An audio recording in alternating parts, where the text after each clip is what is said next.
அஸ்ஸலாமு அலைக்கும் வரஹ்மத்துல்லாஹி தஆலா வரகாத்து. சமீப அல்லாஹ் நண்புக்குரியவர்களே, இஸ்லாமிய வருடத்தின் 8வது மாதமான மகத்துவம் நிறைந்த ஷாபான் மாதத்தின் 2வது ஜும்ஆவில் நாம் வீட்டிருக்கிறோம். எல்லாம் வல்ல அல்லாஹ் நம் அனைவருக்கும் அடுத்து வருகின்ற லைலத்துல் பராத்துடைய இரவிலே நல்ல அமல்கள் செய்வதற்கும் அனாச்சாரமான விஷயங்களை விட்டும் பாதுகாப்பு இருப்பதற்கும் அல்லாஹ் சுப்ஹானஹு வ தஆலா தௌஃபீக் செய்வானாக. சமீப அல்லாஹ்வின் அன்புக்குரியவர்களே, அல்லாஹ் சுப்ஹானஹு வ தஆலா இந்த உம்மத்தை முஹம்மதியா முஹம்மது ஸல்லல்லாஹு அலைஹி வஸல்லம் அவருடைய உம்மத்திற்கு பல்வேறு சிறப்புகளையும் சலுகைகளையும் வாய்ப்புகளையும் அல்லாஹ் சுப்ஹானஹு வ தஆலா தந்திருக்கிறான். எந்த உம்மத்திற்கும் தரப்படாத பல பொக்கிஷங்களை சிறப்புகளை இந்த உம்மத்திற்கு அல்லாஹ் சுப்ஹானஹு வ தஆலா தந்திருக்கிறான். முதல் பொக்கிஷம் சிறப்பு என்று சொன்னால் அது நபிகள் நாயகம் ஸல்லல்லாஹு அலைஹி வஸல்லம். காரணம், எல்லா நபிமார்களும் அந்தந்த உம்மத்திற்கு அந்தந்த குழுவுக்கு மட்டும்தான் நபியாக அனுப்பப்பட்டார்கள். உலகத்திற்கே ரஹ்மத்துல் ஆலமீனாக அனுப்பப்பட்ட ஒரு நபி என்று சொன்னால் அது நபிகள் நாயகம் ஸல்லல்லாஹு அலைஹி வஸல்லம் மட்டும்தான். எனவே அதுவே இந்த உம்மத்திற்கு ஒரு பெரிய சிறப்பு. அதே போன்றுதான் குர்ஆன். இதற்கு முன்னால் வந்த எத்தனையோ வேதங்கள் அது நபிமார்களோடு முடிந்து போய்விட்டது. ஆனால் குர்ஆன் மட்டும்தான் வஇன்னா லஹு லஹாஃபிலூன், நாளை மறுமை நாள் வரை அந்த குர்ஆனை பாதுகாப்போம் என்ற உறுதியை அல்லாஹ் சுப்ஹானஹு வ தஆலா இந்த உம்மத்திற்கு மட்டும்தான் தந்தான். இதுவும் ஒரு சிறப்பு. இது போன்று பல்வேறு சிறப்புகளை இந்த உம்மத்திற்கு அல்லாஹ் தந்திருக்கிறான். அதே போன்றுதான் பல சலுகைகளையும் தந்திருக்கிறான். இதற்கு முன்னால் எந்த உம்மத்திற்கும் அது கொடுக்கப்படவில்லை. அல்லாஹ் பல சலுகைகளை, நீங்கள் சஃபரிலே இருக்கிறீர்களா, வேண்டுமென்றால் உங்களுடைய 4 ரக்காத் ஃபர்துகளை நீங்கள் 2ஆக ஃபஸ்ல் செய்து கொள்ளுங்கள். உங்களுக்கு தண்ணீர் கிடைக்கவில்லையா உது செய்வதற்கு குளிப்பதற்கு, உங்களுக்கு அங்கே சலுகை இருக்கிறது, தயம்மும். ஆனால் இது போன்ற சலுகைகள் முன்னால் இருக்கின்ற உம்மத்துகளுக்கு கொடுக்கப்படவில்லை. அதே போன்றுதான் அல்லாஹ் சுப்ஹானஹு வ தஆலா இந்த உம்மத்திற்கு பல வாய்ப்புகளை தருகிறான், பல ஆஃபர்களை கொடுக்கிறான். அல்லாஹ் பல வாய்ப்புகளை கொடுக்கிறான். நீ பாவத்தில் மூழ்கி இருக்கிறாயா, நான் ஒரு இரவை அறிவிக்கிறேன், அந்த இரவிலே நீ அமல் செய். நீ அமல் செய்தால் 1000 மாதங்களை விட சிறந்த நன்மையை பெற்றுக் கொள்வாய். அதுதான் லைலத்துல் கத்ர். அதே போன்றுதான் சில இரவுகளை உனக்கு தருகிறேன், அந்த இரவுகளிலே உன்னுடைய பாவ மூட்டைகளை, உன்னுடைய பாவ சுமைகளை நீ இறக்கி வைக்க நானே உன்னுடைய வாசலை தட்டி கேட்கிறேன். என்னை இடத்திலே மன்னிப்பு கேட்பாயா, உனக்கு ரிஸ்க் வேண்டுமா, உனக்கு ஆஃபியத் வேண்டுமா என்று நானே கேட்கிறேன் என்று அல்லாஹ் சுப்ஹானஹு வ தஆலா வாய்ப்பை தருகிறான். அதுதான் லைலத்துல் நிஸ்ஃபி மின் ஷஅபான், ஷஅபானுடைய 15வது இரவு. அதைத்தான் நாம் இப்பொழுது லைலத்துல் பராஅத் என்று சொல்கிறோம். ஹதீஸ்ல வருவது என்னவோ லைலத்துல் நிஸ்ஃபி மின் ஷஅபான், ஷஅபானுடைய 15வது இரவு என்று தான் ஹதீஸ்களிலே வருகிறது. ஆனால் இன்று நாம் ஷபே பராத், லைலத்துல் பராஅ என்று சொல்கிறோம். ஏன் சொல்கிறோம்? லைலத்துல் நிஸ்ஃபி மின் ஷஅபான் இவ்வளவு பெருசா நம்ம சொல்லணும். அதாவது ஷஅபான் மாதத்தினுடைய பாதி 15வது இரவுன்னு சொல்றதுக்கு லைலத்துல் பராஅ ஷபே பராத் சாதாரணமா நம்ம சொல்லிட்டு போயிடுறோம். ஏன் லைலத்துல் பராஅத்? பராஅத் என்றால் என்ன? விடுதலை. அல்லாஹ் சூரத் தௌபாவுடைய முதல் வசனம் இப்படித்தான் ஆரம்பிப்பான், பராஅத்தும் மினல்லாஹி வ ரசூலிஹி, அல்லாஹ்வும் அவருடைய தூதர் ரசூல் அவர்களும் முஷ்ரிக்கீன்களை விட்டு, முஷ்ரிக்கீன்கள் பக்கம் யார் ஒப்பந்தம் செய்திருப்பார்களோ அவர்களை விட்டு விலகி கொண்டார்கள், விடுதலை பெற்று விட்டார்கள் என்று அந்த வசனம் ஆரம்பிக்கும். பராஅத் என்று சொன்னால் விலகி கொள்வது, பராஅத் விடுதலை பெறுவது. எதிலிருந்து விடுதலை பெறுவது? நரகத்திலிருந்து விடுதலை பெறுவது. நபி ஸல்லல்லாஹு அலைஹி வஸல்லம் சொன்ன ஹதீஸ் கிதாபுகளில் பதிவு செய்யப்பட்டிருக்கிறது. இப்னு மாஜா போன்ற கிதாபுகளில் பதிவு செய்யப்பட்டிருக்கிறது. அல்லாஹ் சுப்ஹானஹு வ தஆலா இன்னல்லாஹ லயத்தலிஉ ஃபீ லைலத்தின் நிஸ்ஃபி மின் ஷஅபான், இந்த ஷஅபான் மாதத்தினுடைய 15வது இரவில் அல்லாஹ் முதல் வானத்திற்கு இறங்கி வருகிறான். உடனே அது நம்ம கேட்கக்கூடாது, அப்போ அல்லாஹ் 7 வானத்துக்கு மேலே அரிசியில் உட்கார்ந்துட்டு இருந்தானா, இப்பதான் ஸ்டெப்பா இறங்கி வந்தானா? அல்லாஹ்விற்கு அந்த இடம் அது எல்லாம் காலம் எல்லாம் பொருந்தாது. நபிகள் நாயகம் ஸல்லல்லாஹு அலைஹி வஸல்லம் ஒரு ஓமையாக சொல்வது, அல்லாஹ்வுடைய கையின் மீது ஒப்பந்தம் செய்தார்கள் என்றால் அல்லாஹ்வுக்கு கரம் இருக்கிறதா, பாதம் இருக்கிறதா, அப்படி என்றெல்லாம் கற்பனை செய்வதோ அப்படி நாம் நினைத்து பார்ப்பது கூட ஆகாது. மாறாக இது அல்லாஹ்வுடைய ரஹ்மத், இன்னல்லாஹ லயத்தலிஉ ஃபீ லைலத்தின் நிஸ்ஃபி மின் ஷஅபான். அந்த ஷஅபான் மாதத்தினுடைய 15வது இரவில் அல்லாஹ் சுப்ஹானஹு வ தஆலா இறங்கி வருகிறான். அதாவது செவ்வாய்க்கிழமை இரவு. இன்னைக்கு வெள்ளிக்கிழமையில இருக்கிறோம். செவ்வாய்க்கிழமை இரவு அல்லாஹ் சுப்ஹானஹு வ தஆலா என்ன செய்கிறான்? இறங்கி வருகிறான். இறங்கி வந்து யக்ஃபிரு லிஜமீஇ ஹல்கிஹி, தன்னுடைய படைப்பினங்கள் யாவரையும் அல்லாஹ் மன்னித்து விடுகிறான். அப்படி என்று சொன்னால் நரகத்திலிருந்து விடுதலையை தந்து விடுகிறான். எனவே தான் லைலத்துல் பராஆ, அல்லாஹ் மன்னிக்கிறான். ஆனா அங்க இன்னொரு வார்த்தை நபிகள் நாயகம் ஸல்லல்லாஹு அலைஹி வஸல்லம் சொன்னார்கள், இல்லாதி முஷ்ரிக்கின், ஷிர்க் வைப்பவனை தவிர. யார் இஸ்லாமா இருக்கிறாங்களோ முஸ்லிமா இருக்கிறாங்களோ அவங்க தானே என்ன செய்வாங்க? அந்த நேரத்தில் அல்லாஹ்விடத்துல மக்ஃபிரத்தை கேட்பாங்க, தௌபாவை கேட்பாங்க.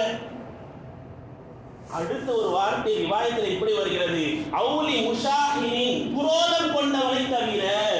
குரோதம் என்றால் தன்னுடைய உறவுகளின் பக்கமோ, தன்னுடைய சகோதரர்கள், தன்னுடைய தாய், தன்னுடைய தந்தை, தன்னுடைய பிள்ளை, இவர்கள் மீது நயவஞ்சமாக, குரோதமாக, பொறாமை கொண்டவனாக இருக்கக்கூடியவனை தவிர அந்த இரவில் கூட அந்த முஷாஹின்களுக்கு மன்னிப்பு இல்லை என்று ஹதீஸ் ஷரீஃபில் வருகிறது. அன்னைக்கு அல்லாஹ் நன்றிக்குரியவர்களே, அல்லாஹ் இறங்கி வந்து நம்முடைய வாசலை தட்டி கேட்கிறானாம், அலா மின் முஸ்தக்ஃபிரின், பாவ மன்னிப்பு தேடக்கூடியவர்கள் இருக்கிறீர்களா? ஃபஅக்ஃபிர் லஹு, அவருக்கு நான் பாவ மன்னிப்பை வழங்குகிறேன். மக்ஃபிரத்தை கொடுக்கிறான். அலா மின் முஸ்தக்ஃபிரின், யாருக்கேனும் ரிஸ்க் வேண்டுமா? கடனிலிருந்து, வட்டியிலிருந்து, யா அல்லாஹ் என்னை காப்பாற்று, எனக்கு ரிஸ்கை விசாலப்படுத்து, எனக்கு பரக்கத்தை தா என்று யாரேனும் கேட்கிறாரா? ஃபஅர்ஸுகுஹு, அவருக்கு நான் கொடுக்கிறேன். அலா மின் முப்தலன், யாரேனும் சோதனைக்கு உட்பட்டு இருக்கிறாயா? உனக்கு உடல் ஆரோக்கியத்தில் குறை இருக்கிறதா? என்னுடைய தந்தையோ தாயோ சகோதரியோ யாரேனும் மருத்துவமனைகளில் பல ஆண்டுகளான சிகிச்சை பெற்றுக் கொண்டிருக்கிறாரா? அவருக்காக வேண்டி நீங்கள் கேளுங்கள். அவருக்கு நான் ஆரோக்கியத்தை வழங்குகிறேன். அலா கதா அலா கதா, இப்படியே அல்லாஹ் சுப்ஹானஹு வ தஆலா கேட்டுக்கொண்டே இருப்பான் என்று ஹதீஸ் ஷரீஃபிலே வருகிறது. இன்னைக்கு நம்ம என்ன, சில மக்கள் இந்த 3 யாசின் ஓதுறாங்க மக்ரிப்க்கு அப்புறம். எதுக்காகனா, ஒன்று ரிஸ்க்குக்காக, இன்னொன்று மக்ஃபிரத்துக்காக, இன்னொன்று எதுக்காக ஓதுறாங்க? ஆஃபியத்துக்காக, உடல் ஆரோக்கியத்திற்காக. ஏன் ஓதப்படுகிறது? இதெல்லாம் நபி ஸல்லல்லாஹு அலைஹி வஸல்லம் காலத்துல ஓதுறாங்களா அப்படின்லாம் கேள்விகள் கேட்பாங்க. நமக்கு அல்லாஹ்வுக்கு முன்னாடி எதேனும் கேட்க வேண்டும் என்று சொன்னால் நான் எப்படி கேட்பேன்? இத்தனை காலங்களாக நான் பாவங்களை செய்துவிட்டேன், இப்பொழுது அல்லாஹ்வுக்கு முன்னால் நான் எப்படி வந்து அவனை கேட்கலாம்? அமலே இல்லாமல் கேட்கலாம். அமலே இல்லாமல் அல்லாஹ்விடத்தில் என்ன செய்யலாம்? கேட்கலாம். அவனுக்கு கஃபூர், அவனுக்கு ரஹீம் என்ற பெயர் இருக்கிறது. எல்லா மக்களும் பாவம் செய்யக்கூடியவர்கள் தான். ஹதீஸ், குல்லு பனி ஆதம கத்தாவுன் வ கையல் கத்தாயின தவ்வாபுன். ஆதமுடைய மனிதர்களில் அதிகமானவர்கள் எல்லோரும் பாவம் செய்யக்கூடியவர்கள், தவறு இழைப்பவர்கள் தான். ஆனால் தவறு இழைப்பவர்கள் சிறந்தவர்கள் யார்? தௌபா செய்யக்கூடியவர்கள். அந்த நேரத்திலே தௌபா செய்யணும். பராத்துடைய நேரம் வரும், அதுக்காக நீ வழிலாம் பண்ணக்கூடாது. ரூஹ் போயிடுச்சுன்னா தௌபா இல்லாம போயிடும். எனவே அந்தந்த நேரத்திலே தௌபா செய்ய வேண்டும். ஆனால் சிறப்பான ஒரு இரவுகள் வரும் பொழுது அந்த நேரத்திலே நாம் அதிகமாக மக்ஃபிரத்தை கேட்க வேண்டும். அந்த மக்ஃபிரத்தை கேட்பதற்கு முன்னால் நம்முடைய முன்னோர்கள் சொல்லிக் கொடுத்தார்கள், நீ ஒரு யாசீனை ஓது. கல்புல் குர்ஆன், குர்ஆனுடைய இதயம் அது. எது? யாசீன். யாசீன் கல்புல் குர்ஆன். ஏன் எப்படிங்க அதுக்கு நீங்க முன்னோர்கள் சொன்னாங்கன்னு சொல்றீங்க? முன்னோர்கள் வாழ்ந்ததை நபிகள் நாயகம் ஸல்லல்லாஹு அலைஹி வஸல்லம் சொல்லி காமிச்சாங்க. பனு இஸ்ரவேலர்கள் அவருடைய கூட்டத்தில் ஒரு 3 நபர்கள் என்ன செஞ்சிருக்கிறாங்க? ஒரு மலை பக்கத்துல போயிருக்கிறாங்க. போகிற நேரத்தில் மழை அப்படியே லைன் முடிஞ்சு மழை பெய்ஞ்சிருக்கு. எங்கேயாவது போய் மறைஞ்சுமே அப்படின்னு சொல்லிட்டு 3 பேருமே ஒரு குகைக்குள்ள போயிட்டு என்ன செஞ்சிருக்காங்க? மறைஞ்சிருக்கிறாங்க. அப்ப மேல இருந்த ஒரு பாறை வந்து அந்த புகையை அடைச்சிருச்சு. அந்த புகையை அடைச்சி, இது ஹதீஸ்ல வருது, புகாரி போன்ற கிதாபுகள் வரக்கூடிய ஹதீஸ். அவங்க அதை நகர்த்தி பார்க்கிறாங்க, முடியல.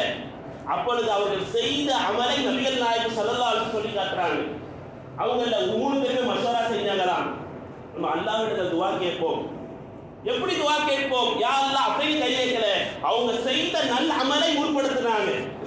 அவங்க செய்த நல்ல அமலை, ஒருவர் தன்னுடைய தாய் தந்தைக்கு செய்த ஹிதமத்தை வெளிப்படுத்தினார். யா அல்லாஹ், நான் ஒரு ஆடு மாடுகளை மேய்ப்பவன், நான் எப்பெல்லாம் ஆடு மாடு மேய்ச்சிட்டு வருவேனோ அப்பதான் முதலாவதாக என்னுடைய தாய் தந்தைக்கு அந்த பாலை கறந்து கொடுத்துட்டு தான் என்னுடைய குடும்பத்தாருக்கு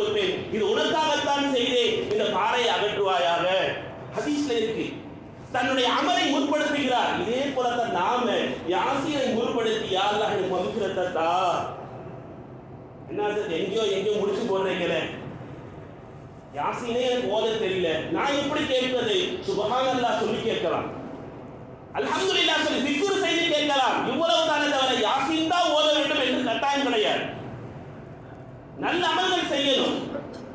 அதுக்குன்னு ஒருத்தர் நம்ம என்ன செய்யக்கூடாது, இது யாசீன் ஓதிதான் ஆகணும் அப்படி என்ற நிலைக்கு நாம் என்ன செய்ய தள்ளப்படக்கூடாது. தவிர நமக்கு தெரிந்த துவாக்கள், நமக்கு தெரிந்த திக்ர்கள், இதை வைத்து கூட மக்ஃபிரத்தை கேட்கலாம், அல்லாஹ்விடத்தில் விசாலமான ரிஸ்கை கேட்கலாம், மிக முக்கியமாக ஆஃபியத்தை கேட்கலாம். இன்னைக்கு நம்ம சமுதாயத்தில் இருக்கிற பெரிய பிரச்சனை வட்டி.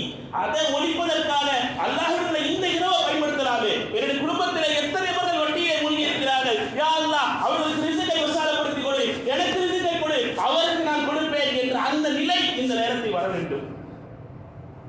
எத்தனை நபர்கள் மருத்துவமனையில், எத்தனை பிள்ளைகள் என்னென்ன வியாதிகளால் கஷ்டப்பட்டு கொண்டிருக்கிறார்கள்.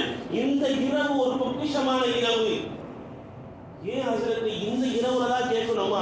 அடுத்த ரமதான் ஒன்று வருது, 30 நாட்கள் இருக்கிறது, அதிலையும் கேட்கலாமே. முதல் நாள் ரஹ்மத்து, அதுக்கு பிறகு மக்ஃபிரத்து, அதற்கு பிறகு விடுதலை, இப்படிலாம் சொல்றீங்களே பயான்ல அப்படின்னு கேட்டா அந்த 30 நாளுக்கான ஒரே ஒரு நாள் பயிற்சி தான் இந்த சபைவராட்சி. யார் சொல்றது தெரியுமா? அதிபதி எல்லாரும் சொல்றாங்க, இதா கானத் லைலத்துல் நிஸ்ஃபி மின் ஷஅபான், ஷஅபானுடைய அந்த 15வது நாள் வந்தால் ஃபகூமு லைலஹா, அதனுடைய இரவை நீங்கள் விழித்துக் கொள்ளுங்கள், அந்த இரவுக்கு உயிர் கொடுங்கள். வசூமு நஹாரஹா, அதனுடைய பகல் பொழுதில் நீங்கள் நோன்பு நோற்றுக் கொள்ளுங்கள். காரணம், அந்த ஒரு நாள் பயிற்சி உங்களுக்கு அந்த 30 நாள்களும் தெளிவு கொடுத்துவிடும். ஏன்னா இன்னைக்கு நோன்பு வைக்கும் பொழுது 30 நாட்களுக்கு நான் என்னுடைய நேரங்களை எப்படி சரிபார்ப்பது? இரவுலாம் தராவி தொழுது இருக்கிறேன், குர்ஆன் ஓதி இருக்கிறேன், காலை நேரத்தில் என்னுடைய அந்த தூங்கக்கூடிய நேரம் என்ன? அந்த அனைத்து விஷயங்களும் இந்த 15வது ஒரு நாள்ல நாம் அந்த 30 நாளுக்கான பயிற்சியை பெற்றலாம். இன்னைக்கு காலேஜ் ஃபங்க்ஷனு, ஸ்கூல் ஃபங்க்ஷனுக்கு 30 நாள் ரிஹர்சல் பண்ணி ஒரு நாள் கூட சொல்ல முடியாது, 3 மணி நேரம் அல்லது 30 நிமிஷத்திற்காக வேண்டி 30 நாட்கள் ரிஹர்சல் செய்யறாங்க. அதற்காக வேண்டி பிள்ளைகளுக்கு 4 மணிலிருந்து 5 மணி வரைக்கும் ஒரு மணி நேரம் அதற்காக ஒதுக்கப்படுது. ஒரு ரிபப்ளிக் டே, ஒரு இண்டிபெண்டன்ஸ் டே, அதுக்குன்னு சொல்லி பல நாட்கள் அந்த பிள்ளைகளுக்கு ஒப்புகை என்று பல விஷயங்களை சொல்லி கொடுக்குறாங்க. ஆனா பொக்கிஷமான ரமலான் நம்மை முன்னோக்கி வருகிறது. அதற்காக ஒரு நாள் பயிற்சி எடுக்க முடியாத நமக்கு அந்த ஒரு நாள் பயிற்சி தான் இந்த லைலத்துல் நிஸ்ஃபி மின் ஷஅபான். அந்த ஒரு நாளை நாம் எவ்வளவு இரவு தொழுகை, எவ்வளவு தொழுகிறோம், குர்ஆனை எவ்வளவு ஓதுகிறோம், நாம் அப்படி ஓதினால் நம்மளுடைய உடல்வாகு எப்படி இருக்கும் 15 நாட்களுக்கு பிறகு என்பதை தத்ரூபமாக ஒரு பயிற்சி களம் தான் இந்த ஷஅபானுடைய 15வது நாள். சனிமிக்க அல்லாஹ்வின் அன்புக்குரியவர்களே, அல்லாஹ்விடத்தில் நாம் மக்ஃபிரத்தை கேட்பதற்கும் அதே போன்று ரிஸ்கை கேட்பதற்கும், ரிஸ்க்னு சொல்லும் பொழுது நம்ம முக்கியமா கேட்கணும் சமுதாயம். நம்முடைய குடும்பத்தார்கள் எவ்வளவு கஷ்டப்படுறாங்க, எத்தனை நபர்கள் ஒவ்வொரு நாளும் எவ்வளவு உணவு உண்ண முடியாத நிலையில இருக்கிறாங்க. ஆனா நாம என்ன செய்யறோம்னா, பராத்துடைய இரவு வந்துருச்சுன்னா வீடு முறைக்க சமைக்கிறது. दालचा पका देगी, ये पका देगी, रोटी पका देगी, मौज को दे देगी, இப்படி என்ன செய்யறது? வாழைப்பழம், ரோட்டி, இது முன்னோர்கள் சொல்லிட்டே வந்திருக்கிறாங்க. இதை ஒருத்தர் பயான்ல சொல்றாரு, ரொட்டி கொடுக்குறாங்க, வாழைப்பழம் கொடுக்குறாங்க. ஏங்க இந்த ரொட்டியும் வாழைப்பழம் தான் கொடுக்கணுமா அப்படின்னு கேட்டதற்கு அவங்க கொஞ்சம் நகைச்சுவையா சொல்லும்போது எப்படி சொல்றாங்க, நாளை மறுமை நாள் முன்னோர்கள் சொல்லிட்டு போனாங்களாம், நாளை மறுமை நாள் மஹ்ஷர் மைதானத்திலே நிழலே இருக்காது, நீ கொடுக்கின்ற அந்த வாழைப்பழமும் அந்த ரொட்டியும் தான் கொடையாக வந்திருக்கும். வாழைப்பழம் இப்படி இருக்குமா, ரொட்டி இப்படி இருக்குமா? இது நான் நகைச்சுவைக்காக சொல்லல, முன்னோர்கள் நீங்கள் இப்படியெல்லாம் கொடுங்கன்னு சொல்லியிருக்கிறாங்க. இப்படியாவது கொடுத்து பழகு. எத்தனையோ நபர்கள் சாப்பிடறதுக்கு வழி இல்லாம இருக்கிறாங்க என்று அந்த காலத்துல அப்படி என்ன செஞ்சாங்க சொன்னாங்க. ஆனா இன்னைக்கு எல்லாரும் கொடுக்கிற அளவுக்கு இருக்கிறோம். ஆனா எப்படி கொடுக்கிறோம்? வீண்விரயமா கொடுக்கிறோம். வெளியில வரும்பொழுதுதான் தெரியும் எத்தனை பேர் பாக்கெட் ஒரு ஆள் எவ்வளவு சாப்பிட முடியும். அவர் ஒரு கையில 10 பாக்கெட் இருக்கு. வீண்விரயம் குரு வஷ்ரபு வலா துஸ்ரிஃபு குர்ஆன் சொல்லி தருகிறது. சாப்பிடுங்க, பருகுங்க, ஆனா வீண்விரயம் செய்யாதீர்கள். இதுவே அவர்களுக்கு நீங்க அன்றுதான் கொடுக்க வேண்டும். உங்களுடைய மூதாதையர்களுக்காக, உங்களுடைய தாய்க்காக, உங்களுடைய தந்தைக்காக சதகா செய்ய வேண்டும் என்று சொன்னால் பணமாக கொடுக்கலாமே, அல்லது ஒரு அரிசியாக கொடுக்கலாமே, கோதுமை எண்ணெயாக கொடுக்கலாமே. அல்லாஹ் ஏற்றுக்க மாட்டானா? சாப்பாடு செஞ்சு கொடுத்தா தானே ஏற்றுப்பான். யோசித்து செய்ய வேண்டும். அதை விட மிக முக்கியமாக நாம் கருத்தில் கொள்ள வேண்டியது, இதெல்லாம் சொல்லலாமா பயான்னு எனக்கு தெரியல. நம்ம பள்ளியில நான் பார்க்கிறேன், நபிகள் நாயகம் ஸல்லல்லாஹு அலைஹி வஸல்லம் ஆயிஷா ரலியல்லாஹு அன்ஹா பக்கத்துல இருக்கிறாங்க. இரவு நேரம் நபிகள் நாயகம் ஸல்லல்லாஹு அலைஹி வஸல்லம் காணல, தேடி பார்க்கறாங்க. எங்க நபி ஸல்லல்லாஹு அலைஹி வஸல்லம் அங்கும் இங்கும் போய் பார்க்கறாங்க. பார்த்தா நபிகள் நாயகம் ஸல்லல்லாஹு அலைஹி வஸல்லம் ஜன்னத்துல் பக்கீல இருந்தாங்க, கபரஸ்தான்ல இருந்தாங்க. ஜன்னத்துல் பக்கீல இருந்தாங்க நபி ஸல்லல்லாஹு அலைஹி வஸல்லம். ஆயிஷா அம்மா பார்த்து நபி ஸல்லல்லாஹு அலைஹி வஸல்லம் வெளியே வந்தாங்க. என்ன ஆயிஷா, அல்லாஹ்வும் ரசூலும் உங்களை ஏமாற்றி விடுவாங்கன்னு நினைச்சீங்களா? அப்படின்னா வேற ஏதாவது மனைவி வீட்டுக்கு போயிட்டு நினைச்சுக்கிட்டீங்களா? உங்களுடைய நாட்டில் உங்ககிட்ட தான் இருப்பேன் அப்படியே நபி ஸல்லல்லாஹு அலைஹி வஸல்லம் சொல்ல வராங்க. அப்பொழுது சொன்னாங்க நபி ஸல்லல்லாஹு அலைஹி வஸல்லம், இது எந்த இரவு தெரியுமா? ஷாபானுடைய 15. இது அல்லாஹ் சுப்ஹானஹு வ தஆலா கல்பு கோத்திரத்தார்கள் அந்த இருந்த ஒரு கோத்திரம், அவங்க இடத்துல ஆடுகள் அதிகமாக இருந்துச்சு. அந்த ஆடுகளுடைய ரோமம் அளவிற்கு அல்லாஹ் சுப்ஹானஹு வ தஆலா இன்று மன்னிக்கிறான். எனவே தான் நான் மன்னிப்பு வழங்குவதற்காக வேண்டி அல்லாஹ்விடத்தில் மன்னிப்பு கேட்பதற்காக இங்கே வந்தேன். இது நபி ஸல்லல்லாஹு அலைஹி வஸல்லம் சொன்னது ஹதீஸ் உண்மைதான். அது யாருக்கு? ஆண்களுக்கு தான். நபிகள் நாயகம் ஸல்லல்லாஹு அலைஹி வஸல்லம் இருந்தாங்க தவிர தன்னுடைய மனைவி அழைச்சிட்டு நபி ஸல்லல்லாஹு அலைஹி வஸல்லம் போகல. இன்னைக்கு நம்மளுடைய கபரஸ்தான் எப்படி இருக்கிறது? நம்ம நினைச்சு நான் சொல்லல, எப்படி இருக்குன்னு பாருங்க. நபிகள் நாயகம் ஸல்லல்லாஹு அலைஹி வஸல்லம் துஆ செய்தாங்க. உயிருள்ளவருக்கு உணவு என்பது அவசியம், குடிவாழ்வு என்பது அவசியம். கிதாபுகள் எழுதுவாங்க, உயிருள்ளவருக்கு உணவு அவசியம், பருக தண்ணீர் அவசியம். அதே போன்றுதான் மரணித்தவர்களுக்கு துஆ என்பது அவசியம். நாம் எவ்வளவு துஆ செய்யறோமோ அவர்களுக்கு அல்லாஹ் என்ன செய்வான்? உயர்ந்த அந்தஸ்தை கொடுப்பான். நாம் இங்க உட்கார்ந்து கேட்டாலும் போதும்தான். ஆனா நபி ஸல்லல்லாஹு அலைஹி வஸல்லம் கேட்டாங்க. ஆனா நம்மளுடைய மனைவிமார்களை, நம்மளுடைய பெண் பிள்ளைகளை இங்க நம்ம அழைச்சிட்டு போறது ஒருபோதும் அது ஷரியத்தில் தடுக்கப்பட்ட விஷயம் தான். கண்ணியமான முறையில சொல்றேன், தாழ்மையா சொல்றேன். நம்மளுடைய பெண்கள் எழுதி போட்டிருக்கிறோம், கபரஸ்தானுக்குள்ள பெண்களுக்கு அனுமதி இல்லை அப்படின்னு எழுதி போட்டிருக்கோம். எங்க அமல் இலக்கியில எழுதுறோம், சமயவராத்தை தவிர எழுதிடலாமா? அன்றைய நாள் விளக்கப்பட்டிருக்கிறது, எக்ஸப்ட் திஸ் டே அப்படின்னு ஒரு நாள் எழுதலாம். எழுதக்கூடாது. எல்லா நாளும் ஒரே நாள் தானே. எப்படி வெளியிலிருந்து வராங்க, சரி நம்மளுடைய மஹல்லா மக்கள் அதை நாம தானே பழக்கணும், நாம தானே அதுக்கு முன் வரணும். நம்மளுக்கு மனைவி வந்தாதான், என் தாயை வந்து ஒரு தடவை பார்த்தாதான், அப்படி இல்லையே ஹதீஸ்ல. நாம் இதெல்லாம் யோசிக்கணும். அன்றைய தினம் எவ்வளவு ஊர்வத்திகள் அல்லாஹ் என்ன செய்யணுமோ நம்மளுடைய தாய் தந்தைகளுக்கு ரமலான்ல கொடுங்க. எவ்வளவு முடியுமோ சதக்கா செய்யுங்க. நம்முடைய தாய்க்காக, நம்ம தந்தைக்காக வேண்டி, நம்முடைய உறவினர்களுக்காக, சகோதர சகோதரிகளுக்காக அவங்களுக்கு கொடுங்க. உங்களுடைய தாயை நினைச்சு, உங்க தந்தையை நினைச்சு அவங்களுக்கு கொடுங்க. அல்லாஹ் உங்களை இன்னும் மேன்மேலாக நினைச்சு அதிகப்படுத்துவான். ஷபே பராத் என்பது நம்மளுடைய கலாக்களை மாற்றுகின்ற ஒரு இரவு. குர்ஆனில் வருகிறது, யம்ஹுல்லாஹு மா யஷா வ யுஸ்பித். அல்லாஹ் தான் நாடியதை அழிப்பான், தான் நாடியதை உறுதிப்படுத்துவான். வ இன்னஹு உம்முல் கிதாப். அல்லாஹ்விடத்திலே தான் அசல் பதிவு என்பது இருக்கிறது. அல்லாஹ் லஹுல் மஹ்ஃபூஸ், இதுதான் உங்களுக்கு நடக்கும் என்று எழுதி வைத்திருக்கிறான், அதை மாற்ற முடியாது என்று இல்லை. அல்லாஹ் நினைத்தால் அந்த இரவிலே எல்லாத்தையும் விளைச்சுவான், மாற்றி விடுவான். காபத்துல்லா ஷரீஃபை வலம் வருகின்ற நேரத்தில் உமர் இப்படி துஆ செய்தார்களாம், அல்லாஹும்ம இன் கதப்தனி ஃபி அஹ்லி ஸஆததி, யா அல்லாஹ் என்னை நீ நல்லவர்களுடைய பட்டியலே எழுதி வைத்திருந்தால் ஃபஸப்பித்னி, என்னை நீ உறுதிப்படுத்தி வைப்பாயாக. அடுத்தவர்கள் கேட்டார்கள், அல்லாஹும்ம இன் கதப்தனி ஃபி அஹ்லி ஷகாவா, யா அல்லாஹ் தீயவர்களுடைய பட்டியலிலே என்னை நீ வைத்திருந்தால் ஃபதம்ஹு, யா அல்லாஹ் அதை மாற்றி அமைச்சு விடுவாயாக. யா அல்லாஹ் அதை அழிச்சிரு.